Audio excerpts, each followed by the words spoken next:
بسم اللہ الرحمن الرحیم۔ بسم اللہ الرحمن الرحیم۔ السلام علیکم ورحمۃ اللہ وبرکاتہ۔ عزیز طلبہ، امید ہے آپ تمام احباب خیر و عافیت سے ہوں گے۔ آج مسند امام اعظم کا سبق نمبر 119 ہے اور اس سبق کے اندر ہم مسئلہ ولایت اجبار کی تفصیل پڑھیں گے، یعنی عورت اپنا نکاح خود کر سکتی ہے یا نہیں، اس کی تفصیل پڑھیں گے۔ وبه قال حدثنا ابو حنیفة عن شیبان بن عبد الرحمن عن یحیی بن ابی کثیر عن المہاجر بن عکرمۃ عن ابی ہریرہ رضی اللہ تعالی عنہ قال قال رسول اللہ صلی اللہ علیہ وسلم لا تنکح البکر حتى تستأمر ورضاها سکوتها ولا تنکح السیب حتى تستأذن وفي روایت لا تزوج البکر حتى تستأمر ورضاها سکوتها ولا تنکح السیب حتى تستأذن وفي روایت لا تنکح البکر حتى تستأمر واذا سکتت فهو اذنها ولا تنکح السیب حتى تستأذن۔ اس روایت کا ترجمہ یہ ہے کہ حضرت ابو ہریرہ رضی اللہ تعالی عنہ سے مروی ہے، وہ فرماتے ہیں کہ رسول اللہ صلی اللہ علیہ وسلم نے ارشاد فرمایا، باکرہ عورت سے اس کی اجازت لیے بغیر اس کا نکاح نہیں کیا جا سکتا یا نہ کیا جائے۔ ورضاها سکوتها، اور اس کی رضامندی اس کا خاموش ہونا ہے، اور سیبہ کا نکاح نہ کیا جائے یہاں تک کہ اس سے اجازت لے لی جائے۔ اور ایک روایت میں ہے کہ باکرہ سے اس کی رضامندی معلوم کیے بغیر باکرہ کی شادی نہیں کرانی چاہیے یا شادی نہ کی جائے۔ ورضاها سکوتها، اور اس کی رضامندی اس کا خاموش ہونا ہے، اور سیبہ کا نکاح نہ کیا جائے یہاں تک کہ اس سے اجازت نہ لے لی جائے۔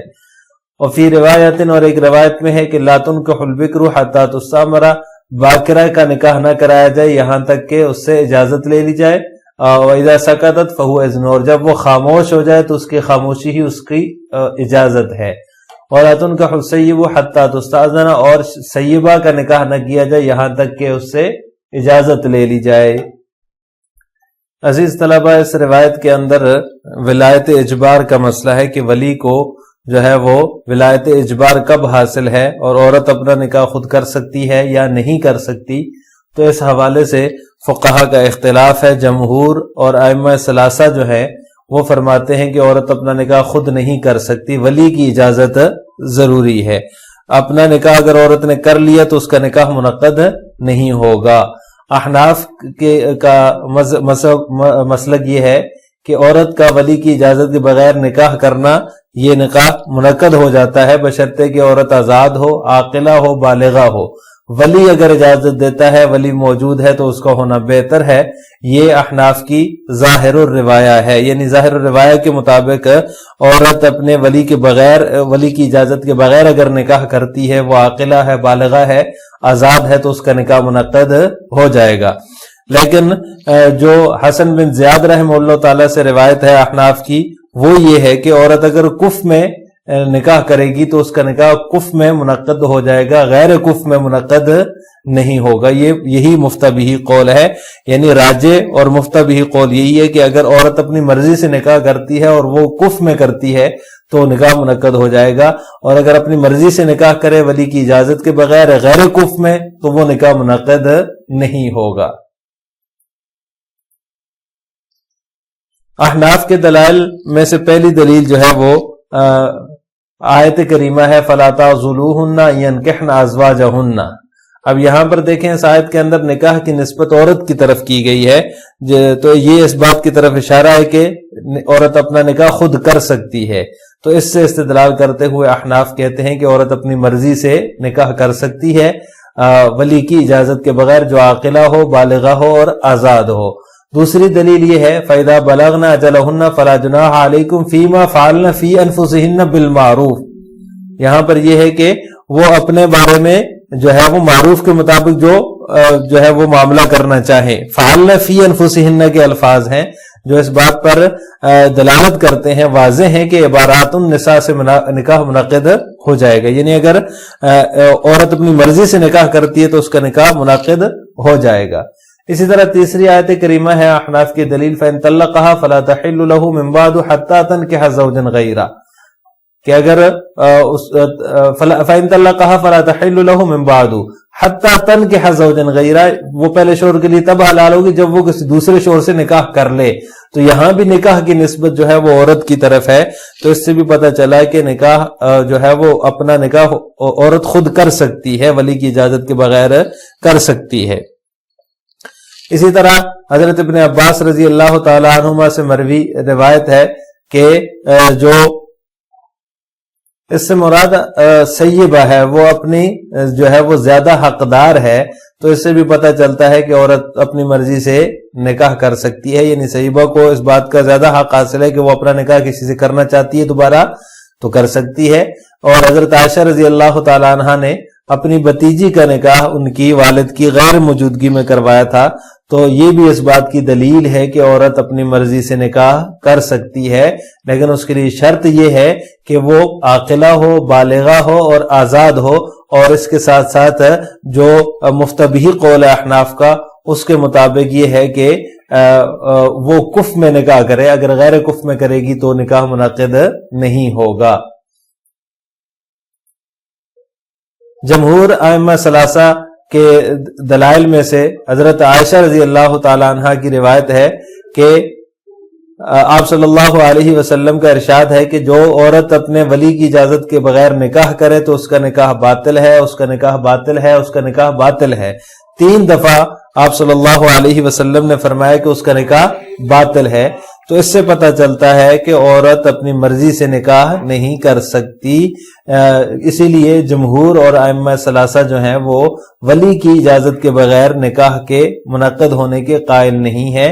وہ کہتے ہیں کہ جب تک ولی اجازت نہیں دے گا تب تک عورت کا نکاح منعقد نہیں ہوگا، عورت اپنی مرضی سے نکاح نہیں کر سکتی.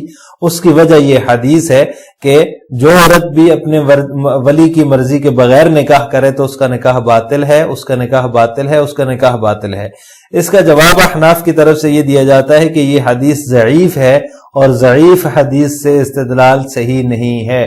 اس لیے جو ہے احناف فرماتے ہیں کہ عورت اپنی مرضی کے ساتھ نکاح کر سکتی ہے. ان دلائل کی روشنی میں جو گزشتہ سلائیڈ میں گزرے ہیں احناف کے، بہت ساری آیات میں نکاح کی نسبت عورت کی طرف کی گئی ہے. تو لہٰذا احناف کے ہاں عورت جو ہے اپنی مرضی سے نکاح کر سکتی ہے. یہ حدیث ضعیف ہے، اس سے استدلال نہیں کیا جا سکتا. دوسری دلیل جمہور اور ائمہ ثلاثہ کی وہ حضرت ابو موسیٰ اشعری رضی اللہ تعالیٰ عنہ کی روایت ہے. وہ فرماتے ہیں لا نکاح الا بولی. آپ صلی اللہ علیہ وسلم نے ارشاد فرمایا کہ ولی کے بغیر نکاح نہیں ہے، یعنی ولی جب اجازت دے اور موجود ہو، وہ اپنی موجودگی میں نکاح کرائے یا اپنی اجازت سے نکاح کرائے تو وہ نکاح ہوگا، اس کے بغیر نکاح نہیں ہوگا. اس کا جواب بھی احناف کی طرف سے یہ دیا جاتا ہے کہ یہ حدیث جو ہے اس حدیث میں اضطراب ہے، اور جس حدیث میں اضطراب ہو اس سے استدلال نہیں کیا جا سکتا. اس کے مقابلے میں احناف کے جو دلائل ہیں وہ مضبوط ہیں، کیونکہ قرآن کریم کی آیات ہیں. پہلی جو دلیل ہے فَلَا تَعْضُلُوهُنَّ يَنْكِحْنَ أَزْوَاجَهُنَّ، اور اسی طرح دوسری دلیل ہے فَإِذَا بَلَغْنَ أَجَلَهُنَّ فَلَا جُنَاحَ عَلَيْكُمْ فِي مَا فَعَلْنَ فِي أَنفُسِهِنَّ، اور اسی طرح تیسری دلیل ان کی فَإِن طَلَّقَهَا فَلَا تَحِلُّ لَهُ مِن بَعْدُ حَتَّى تَنكِحَ زَوْجًا غَيْرَهُ. یہ تینوں جو ہے وہ نص ہے، اور ان نصوص کے اندر اور عورت کی طرف نکاح کی نسبت کی گئی ہے. اس وجہ سے ولی جو ہے وہ ولی کی اجازت ضروری نہیں ہے، عورت جو ہے وہ اپنی مرضی سے نکاح کر سکتی ہے.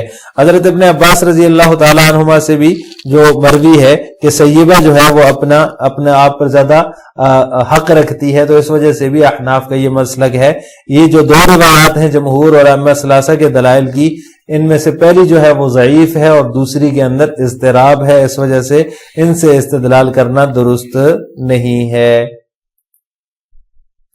لہٰذا آج کے سبق کا خلاصہ یہ ہوا کہ ہم نے مسئلہ ولایت اجبار یعنی عورت اپنا نکاح خود کر سکتی ہے یا نہیں، اس کے بارے میں تفصیل پڑھی ہے. تو احناف کے ہاں عورت اپنا نکاح اس صورت میں کر سکتی ہے جب وہ عاقلہ ہو، بالغہ ہو، آزاد ہو اور کف میں نکاح کرے. اگر یہ 4 شرائط نہیں پائی جائیں گی تو اس کا نکاح منعقد نہیں ہوگا، یا ان میں سے کوئی ایک شرط نہیں پائی جائے گی تو اس کا نکاح منعقد نہیں ہوگا۔